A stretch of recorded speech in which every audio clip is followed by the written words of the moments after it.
तौसीफ खान, डर लग रहा है टीएमसी को? नहीं, देखिए, जो डर गया वो मर गया। तो जो लोग डरते हैं वो राजनीति में फिर नहीं रहते हैं, उनको इलेक्शन भी फिर लड़ने का जगह नहीं रहता है।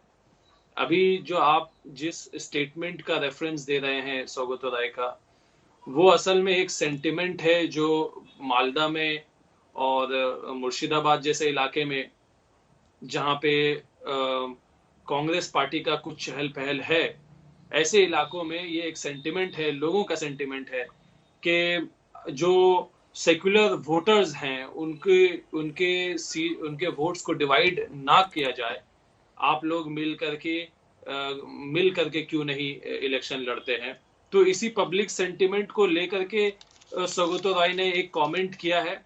इलेक्शन के इतने करीब आकर के तो कोई अलायंस फॉर्म नहीं करता है, गठबंधन बनाने का वक्त तो चला गया, लेकिन फिर भी ये कहा सर कि वक्त एक चला तरह गया? का बेट है। ये कैसे तय हुआ कि वक्त चला गया? इसके लिए कोई डेट शीट थोड़ी ना बनती है कि गठबंधन 9 महीने पहले होना चाहिए, तभी उसके बाद सरकार पैदा हो सकती है। ऐसा तो नहीं है ना तौसीफ जी? आप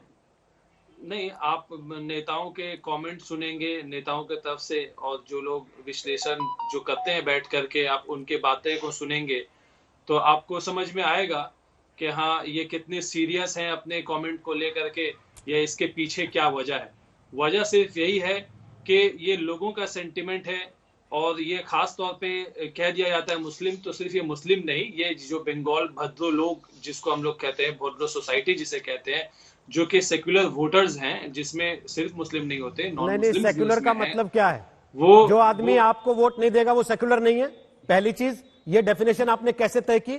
और सेक्युलरिज्म के नाम पर आप लोगों को डरा रहे हैं कि हम तुम्हारा सर्टिफिकेट खारिज कर देंगे सेक्युलरिज्म का अगर हमारे साथ नहीं आओगे तो। नहीं, देखिए, जो लोग नथुराम गोडसे के मानने वाले हैं उनको नॉन सेक्युलर माना जाता है। तो नथुराम गोडसे जो है वो हमारे देश के सबसे पहले बड़े आतंकवादी हैं, जिन्होंने महात्मा गांधी का खून कर दिया गया। देखिए तौसीफ खान, तो इस वक्त मैं इस बहस में जाना नहीं चाहता कि नथुराम गोडसे से पहले कोई आतंकवादी हुआ कि नहीं, और जो हुआ मैं बता दूंगा तो फिर आप बुरा मान जाएंगे। इसलिए बेहतर है जिस मुद्दे पे बहस हो रही है उसी मुद्दे पे रहा जाए। आप क्योंकि खींच के उसको कहीं और ले जाना चाह रहे हैं। आप जिस धार्मिक एंगल पे ले जाना चाह रहे हैं उस धार्मिक एंगल से इधर इस वक्त सीधा सवाल ये है, धार्मिक है ही नहीं। अगर आप ये कह रहे हैं कि सेकुलर लोग वोट करें तो हमारी तरफ आके करें, संगीत रागी, इसका मतलब क्या है? फिर क्या इसका मतलब यह है कि जो इनको वोट नहीं देगा वो सेकुलर नहीं है? जो पार्टी इनके साथ नहीं आएगी उसका सर्टिफिकेट फाड़ देंगे लोग? देखिए 70 साल, रोहित जी यही तो नेहरूवियन सेकुलरिज्म है, और 70 साल का भारतीय राजनीति का सेकुलर विमर्श यही है कि मुसलमान वोट सेकुलर है और हिंदू वोट यदि गोलबंद हो जाता है तो वो कॉम्युनल है।